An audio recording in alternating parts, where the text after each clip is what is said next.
A very warm welcome to you, Mr. Venkatagiri, and I would request you to now please commence the panel discussion.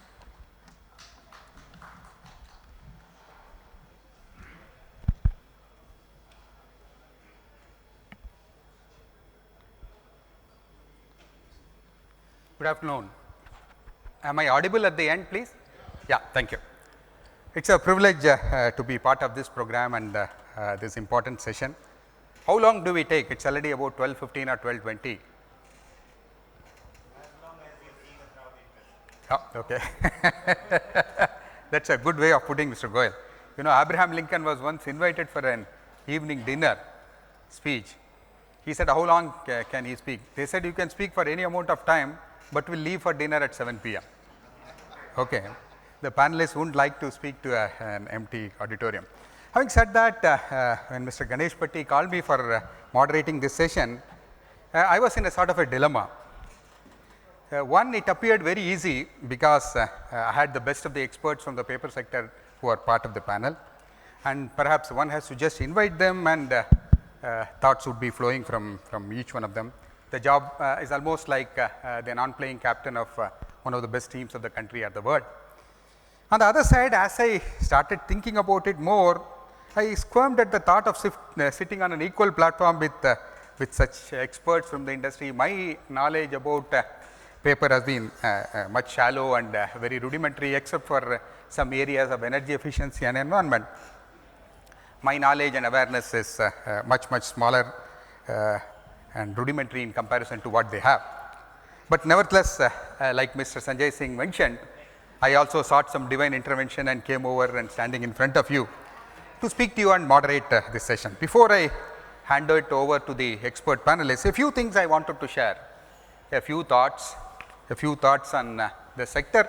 From a person who is involved with industry in general and looking at growth and looking at the opportunities and the challenges of the entire sector. I would like to start with a personal experience. Recently, I had been to my ancestral village and visited my grandfather's house. We are very glad to see some of the older things which have been preserved, and I saw 1947 August 15 Hindu newspaper. Physically, it said a memorable day of the birth of independent India. I mean, you might have seen it in scanned pages in the internet, but when you see physically a paper document, it creates enormous amount of emotions, nostalgia, some sort of a deeper attachment to the country. I mean, the type of feeling which I got at that time, it's unexplainable.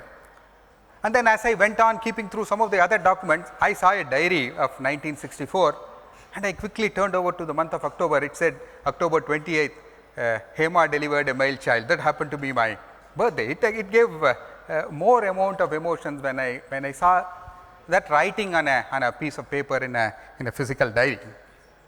These are things of the past. We always get emotional, nostalgic with things of the past.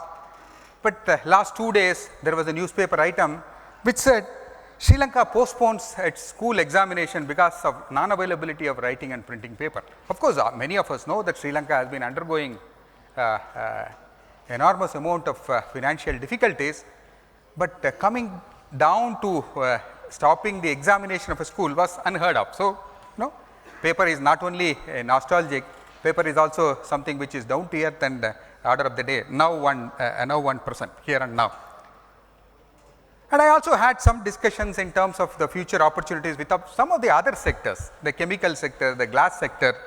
When I was speaking to one of the leading bottle makers in the country, he was speaking about the growth opportunities of the bottle sector, but he said one of the major competitors, one of them who could have a higher portion of the packaging market is not glass but paper.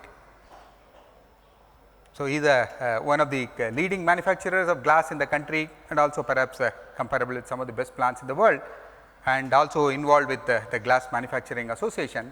He said, in terms of packaging material, we feel the opportunity for growth for the paper industry is much higher than glass. And the chemical industry, which has been working, as many of us know that we are all working on a China plus model, where a lot of opportunities are there in terms of the world looking at other countries to partly at least replace China. The chemical sector is growing substantially, taking advantage of it. He said paper also could be another sector where there could be a lot of opportunities in terms of replacing with China. So, paper I feel from my limited knowledge of the industry and also of this sector is a thing of the past, is a thing of the present, and has got huge opportunities for the future also. I congratulate IPTA for aligning also the panel discussion in the form of the emerging challenges and opportunities for paper and allied industries, and we have a privilege of experts from the industry who have deep knowledge, who have operational knowledge, who have a big picture perspective as well as know the details in the finer details.